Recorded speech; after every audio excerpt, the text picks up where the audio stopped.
Sa wakas ay napilit ko na din si JR magpa-check up.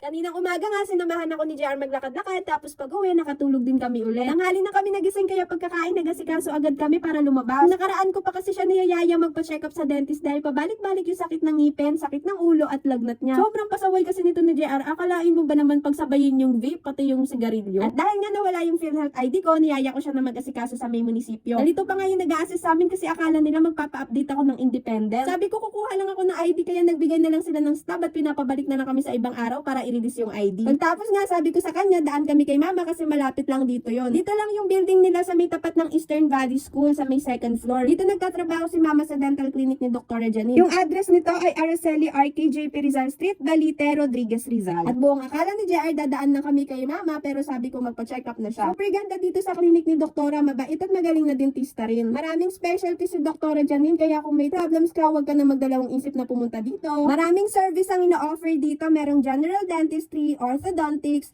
biomimetic dentistry, endodontics, aesthetics, prosthodontics, pediatrics, surgery, and periodontics. Pwede ka rin mag-inquire at mag-set ng appointment, i-message at i-follow mo lang itong page na to for more information na kailangan mo.